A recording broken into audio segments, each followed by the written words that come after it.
हे guys, तो what if season 3 का third episode release हो चुका है। What if the red guardian stop the winter soldier. और ये episode Captain America civil war की ओपनिंग सीन पर बेस्ड है, जहां विंटर सोल्जर हावर्ड और मरिया स्टार्क को मार देता है 1991 में। इस यूनिवर्स में स्टार्क्स के असैसिनेशन से जस्ट पहले रेड गार्डियन विंटर सोल्जर को रोक देता है। एपिसोड की शुरुआत होती है रशिया में, जहां रेड गार्डियन एके एलेक्सी सोस्टकोव ड्रेको के लिए काम कर रहा होता है। ड्रेको वही इंसान है जिसने रेड रूम बनाया था सभी ब्लैक विडोज के लिए, और ब्लैक विडो मूवी का प्राइमरी विलेन था। यहाँ ड्रेकोव एलेक्सी को अपने अगले मिशन के लिए बुलाता है, जो कि यूएस में बेस्ड होगा। लेकिन इस मिशन के लिए ड्रेकोव विंटर सोल्जर को भी एलेक्सी के साथ टैग करता है।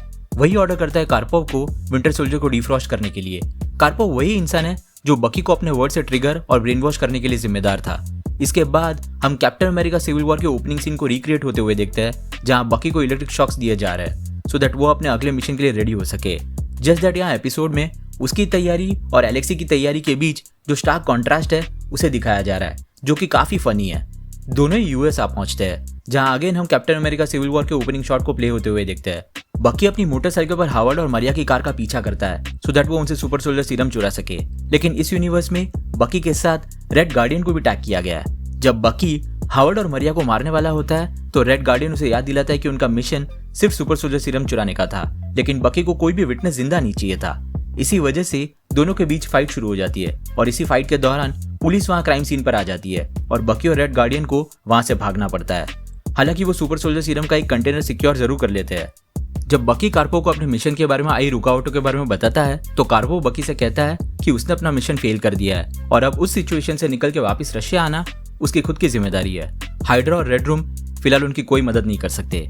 बकी को सबसे बड़ा झटका लगता है ये सुनकर कि उनका मिशन फेल हो चुका है और आज तक वो कभी भी फेल नहीं हुआ था। ठीक उसी वक्त बिल फॉस्टर आ पहुंचता है क्राइम सीन पर। बिल फॉस्टर से हम already Antman and the Wasp movie में मिल चुके हैं, जो कि बिल्कुल स्कॉट लैंग और हैंक पिम की तरह अपने आप को साइज में बड़ा कर सकता था अपने यंगर डेज में। उस वक्त उसे गोलायत बोला जाता था, और इस एपिसोड की इवेंट्स उसी टाइम में हो रही है जब गोलायत अपने प्राइम में था। पैरेलली बिल फॉस्टर इस वक्त शील्ड के साइंस डिवीजन में भी काम करता था, और वो इस हावर्ड और मरिया पर हुए असैसिनेशन की इन्वेस्टिगेशन अपने अंडर ले लेता है।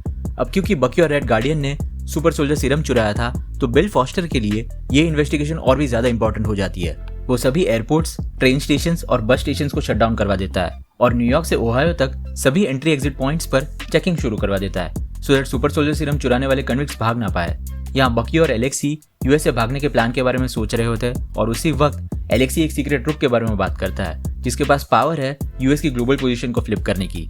इस रुक के बारे में बकी और एलेक्सी के मिशन रिपोर्ट में भी मेंशन था, और उस रिपोर्ट से पता चलता है कि ये रुक लास वेगस में मिलेगा। वो दोनों तुरंत ही लास वेगस के लिए निकल पड़ते हैं, लेकिन रास्ते में उन्हें एक चेकिंग से गुजरना पड़ता है जो कि बिल फॉस्टर खुद मॉनिटर कर रहा था। जब बिल ने चेकिंग के दौरान कुछ क्वेश्चंस पूछे बकी और एलेक्सी से तो उनका कवर उड़ गया और बकी और एलेक्सी को तुरंत ही वहां से भागना पड़ा। बिल फॉस्टर और पुलिस की एक टुकड़ी उनका पीछा करने लगी।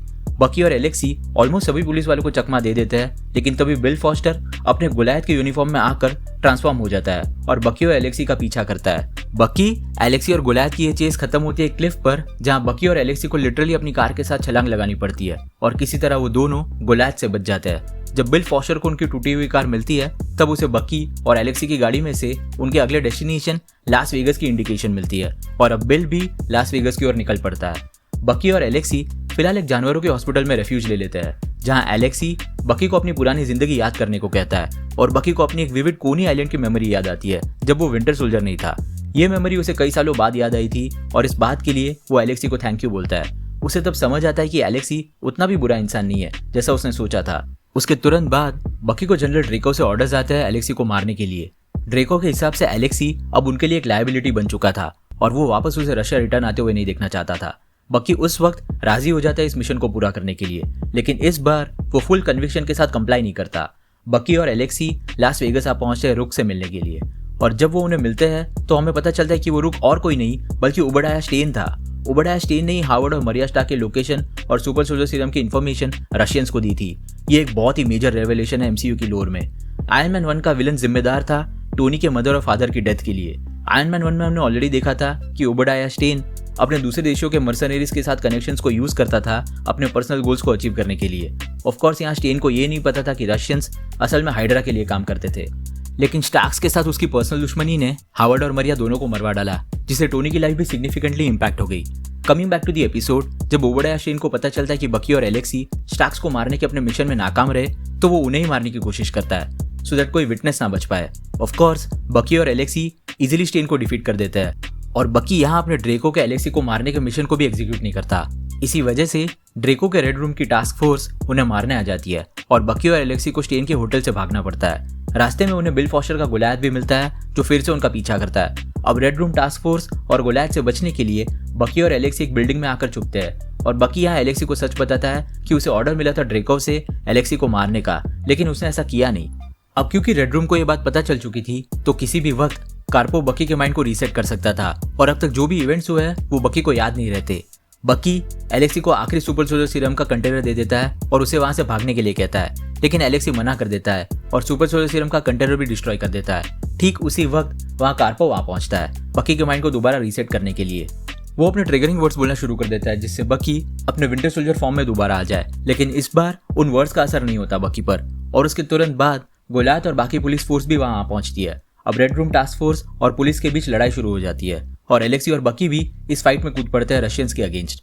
वियर्डली एपिसोड के एंडिंग में हम दोबारा साइबेरिया के हाइड्रा बेस को देखते हैं जहां बकी फिर से अपनी इलेक्ट्रिक शॉक्स वाली चेयर पर बैठा है। ड्रेको वहां आकर बकी से पूछता है रेड गार्डियन के बारे में और बकी उसे बताता है कि एलेक्सी मर चुका है, जो कि सच नहीं है क्योंकि उसके अगले ही सीन में हम एलेक्सी को किसी स्कूल में बच्चों को ट्रेन करते हुए देखते हैं। इसी ट्रेनिंग के दौरान बिल फॉस्टर एलेक्सी से मिलने आता है उसकी शील्ड को लौटाने के लिए, जो रेड रूम टास्क फोर्स और पुलिस के बीच हुई लड़ाई के दौरान एलेक्सी से मिसप्लेस हो गई थी।